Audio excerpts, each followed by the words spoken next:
Thank you all for gathering with us again today. I'm sorry we're running just a few minutes late. We had a lot of information to deliver in our UCG meeting.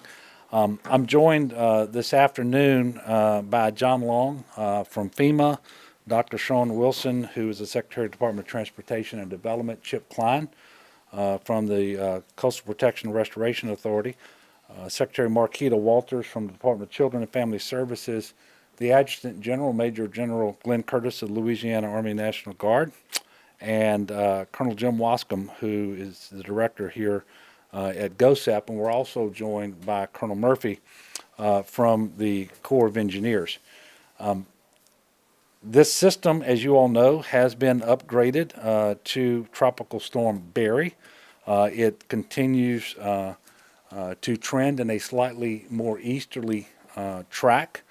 It's important to note that this system is just starting to get organized and that the Gulf remains very warm and warmer than it needs to be to feed energy into the storm and allow for it to increase its intensity.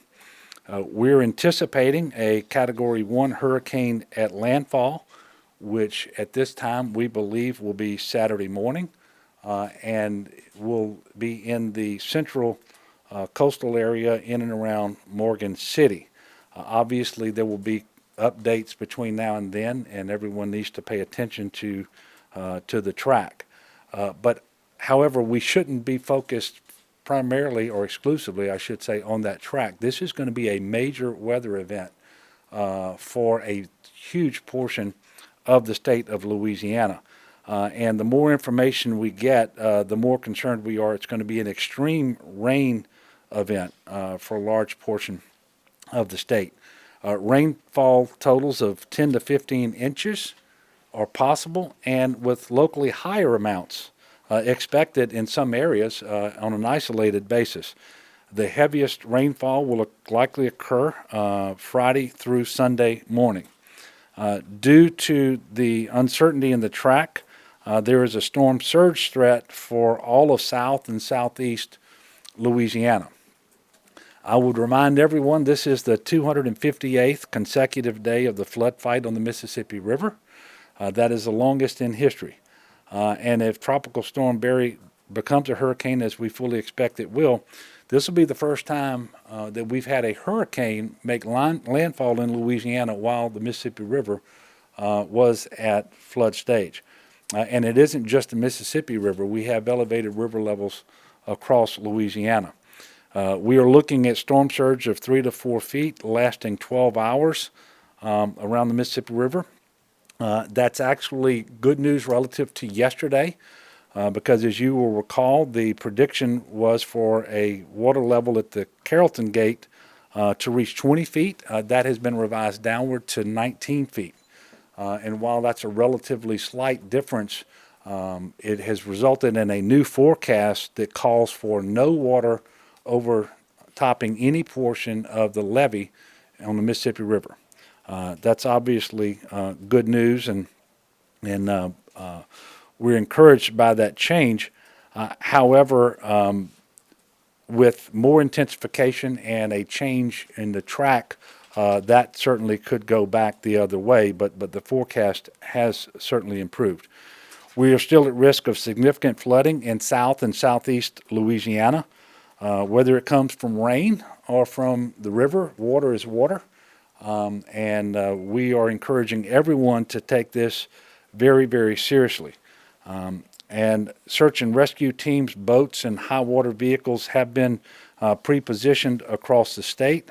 We are leaning forward, and when I finish speaking in just a few minutes, you're going to hear from the Adjutant General about certain preparations that he and the National Guard are making. You're also going to hear from Secretary Sean Wilson about some actions being taken by DOTD, and then you will hear from the Department of Children and Family Services about sheltering. And then we will obviously take your questions as well. I want you to know that this morning I was able to speak with FEMA Acting Administrator Peter Gaynor. and I have signed off and requested a federal declaration of emergency pre-landfall. I also want to go over quickly those areas that have declared evacuations, including Calcasieu Parish, partial evacuation in lower lying areas south of Lincoln Road. East Feliciana Parish has a voluntary evacuation for residents residing along the Amite River. In Jefferson Parish, there was a mandatory evacuation for residents in lower lying Lafitte, Crown Point, and Barataria. The city of Grand Isle has a mandatory evacuation starting at 12 p.m. Today and a 10 o'clock curfew this evening. Lafourche Parish has a voluntary evacuation south of Leon Terrio floodgates. In Ouachita Parish, they're communicating with evacuating parishes in affected areas as to their evacuation status and the need to execute point-to-point agreements. And so what we're talking about there, for example, is Plaquemines Parish, that I'll get to shortly, has a point-to-point agreement with Ouachita Parish as it relates to sheltering when there are evacuations out of Plaquemines Parish. And speaking of Plaquemines Parish, they do continue to have their mandatory evacuations south of Carnarvon and Oakville. Plaquemines Parish has also already evacuated the jail on the east bank of the Mississippi River, and also the Riverbend Nursing Home evacuation is complete. In Tangipahoa Parish, there are voluntary evacuations possible below LA 22. And in Vermilion Parish, there's voluntary evacuations issued for the lower portion of that parish. We will be making an announcement later this afternoon about office closures, state office closures, that will occur tomorrow. Obviously, we remain in constant contact and coordination with local officials and all the parish offices of emergency preparedness. We are filling their requests for assistance as quickly as they come in, and we are able to do so. This is obviously going to be a very significant weather event for a big part of Louisiana. And if you've not already done so, I'm imploring residents to prepare. Now, it is not too late, but it won't be very long from now before we're going to have tropical storm winds that will impact our state, and then to be followed by hurricane force winds. It's critical that you monitor updates and heed the advice of local authorities. It is possible that additional evacuations, whether mandatory or voluntary, will be issued. So please heed the advice of local authorities. And as I always say, do not attempt to drive through flooded roads and highways when you don't know how deep the water is and whether there is current moving. This has been, in the last several years at least, the greatest source of, or cause, I should say, of fatalities. We also encourage you to visit getagameplan.org for information on how to best prepare yourself and your family, and also to visit emergency.la.gov and 511la.org for the latest updates and information on road closures. This afternoon, I intend to travel to Chalmette and to New Orleans, and then later this evening, I intend to get to Morgan City, and when I travel, I'll be taking my team with me, much of which is standing here with me. So at this point, I'm going to ask General Curtis to come up and brief you, followed by Secretary Wilson and then Secretary Walters, and following that, I'll come back up and we will take your questions. Well, thank you, Governor. At the Governor's direction, we are taking a very proactive and aggressive approach in our preparations for this storm as we prepare to respond to it. He's authorized us to mobilize up to 3,000 guardsmen, which we are currently doing. A lot of them are already on duty on station. Current operations, we're assisting in some levee operations, assisting with evacuations, moving commodities and water into position to where we think they will be needed. We're also moving personnel into the greater New Orleans area, over on the North Shore, and then around St. Mary's, Vermilion, Iberia parishes, kind of Lafayette south. So that as it makes landfall, if you will, or the river starts to rise in the greater New Orleans area or along the North Shore, we are there to respond. And then again, when it makes landfall, South Lafayette will be there to respond. The type things we will do post-storm, probably the most important, the first one is search and rescue. We'll do security operations. We'll have commodities set up. We'll be assisting with shelter operations and evacuations. So with that, sir, I'm set. Thank you very much. Yes, sir. Thank you, Governor. Just in preparation of both the voluntary and the mandatory evacuations that have been issued, the department has extended the motor assist patrol on our highway system to a 24-hour operation. We would encourage you to leave and prepare as early as possible and not wait to the last minute. And in doing so, we would encourage you not to drive distracted, not to follow too closely, and take in consideration that there are a number of construction zones around the state that are on site and are active, and those construction zones may be changing in anticipation of the weather as well.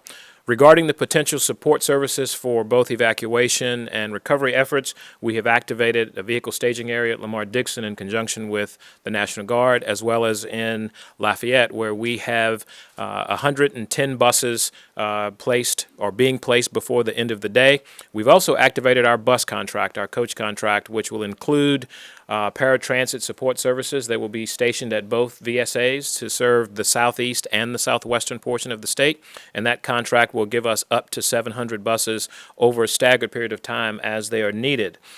We've also lifted the tolls on the LA1 bridge for folks who are evacuating from Grand Isle or individuals who are needing to go down and secure their camp, so you will have free flow and passage on that toll structure.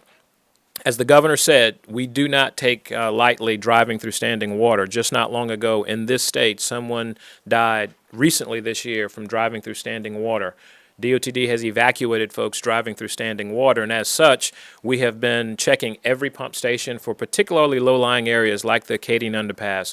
There are 4 roads currently in New Orleans that are still closed because of water from the previous events. And so please do not drive through standing water. Adhere to the high water signs and the barricades that have been placed and pre-positioned. We will continue to monitor the pump stations and make sure that we have manual control there as long as it is safe. And at the end of the day, remember, with that much water that the governor mentioned, no pump station is going to be able to handle all of that water in short periods of time. So do not drive through standing water, and pay attention to 511la.org, where you can see all of the closed roads because of standing water before you depart. Thank you, Sean. Marquita. Good afternoon. While this remains a local storm, right now we want you to work with your local EOP to know where your local parishes are. We are preparing as a state to open the mega shelter in Alexandria so that we can receive people that will have to come in from search and rescue or from critical needs. 211 is your best, easiest call to make to find out about local sheltering capacity, where you can go and when we should go there. There are general population shelters being opened across the state. There are Red Cross shelters opening across the state. So it's important for you to look to that local 211 call or your local parish to hear. And then the state has great capacity in North Louisiana to shelter those residents that will need that and any critical needs.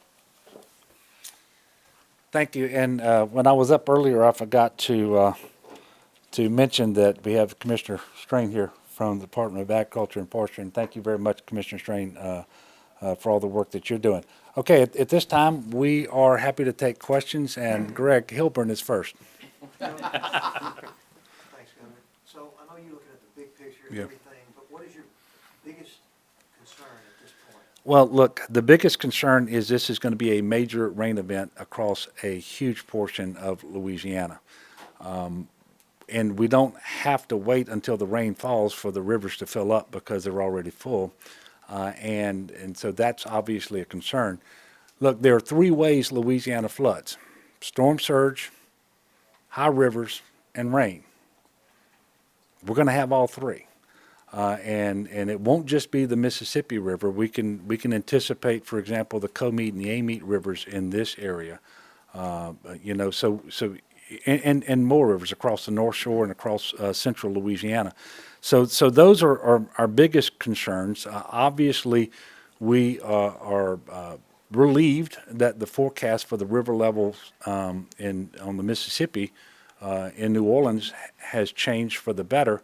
However, there is still a slight possibility that with rapid intensification of the storm, accompanied with a change in its path, that you go back to having a really bad case scenario with respect to the Mississippi River too. Now, again, that forecast has improved for the better, and we make decisions based on what we can expect. But for all of those reasons, Greg, I'm encouraging everyone across the state of Louisiana to take this storm very, very seriously. And the actions that we're taking, including those outlined just a moment by the National Guard, by DCFS, and by DOTD, are those that we believe are prudent based upon our experience in 2016, but also with respect to what we saw with Hurricane Harvey in 2017. So we've got a good ways to go to get through this event. It will be upon us sooner than normal, and everything about this storm is just a little different than what we typically deal with, and so we take nothing for granted. Ms. Lincoln? Governor, have the scenarios been run regarding the river rise and the amount of water? Have they been done at the water campus? Have the Yeah. computer models been done? Because I mean, we used to come in for the drills and things Yeah. to know what was potential, and this is huge. How bad can it be? Yeah, I'm going to ask Chip Klein to come up and give some detailed explanation and answer to the question. However, I can tell you that the National Weather Service, the Corps of Engineers, the Water Institute of the Gulf, and CPRA have all been working diligently together to run models and models based on different scenarios, especially as the forecast change, so that we have an idea of what to expect. And again, the situation today, based on the forecast, is not quite as serious as it was yesterday with respect to the Mississippi River, at least. But with respect to flooding that's going to be caused by rainfall, it remains extremely serious. And the source of the water doesn't make much difference. Water is water, and if it's in your home, if it's on the streets and highways, if it's in your business, obviously that is a major event. But I'm going to ask Chip Klein from CPRA to come up and give you a little more answer to that question.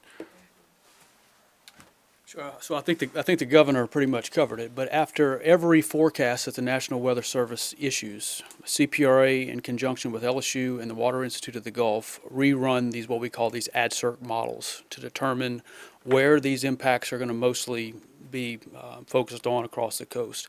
And so what we're looking at right now is what the governor said is mostly due to heavy rainfall. We do not anticipate any levees along the Mississippi River being overtopped.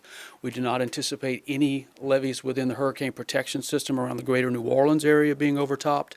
There are floodgates that are currently being closed across the greater New Orleans area. Additionally, there are floodgates within the Morganza to the Gulf hurricane protection system that are being closed. But as the governor said, I think our main concern right now is the amount of rainfall that will be associated with this event. There is a storm surge associated that these models are showing that's about 1 to 3 feet. Most heavily impacted areas will probably be in the south central portion of the state.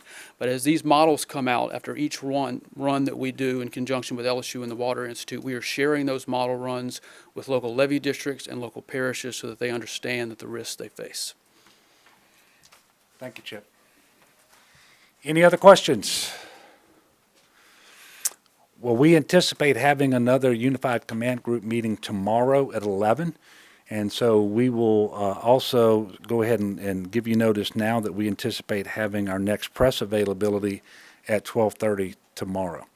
Now, I always say you prepare for the worst and you pray for the best. I happen to believe in the power of prayer, and so I encourage the people around Louisiana to join their prayers to mine. And so I want to thank you again for attending today, and I encourage everyone to be as careful as they can possibly be. Thank you.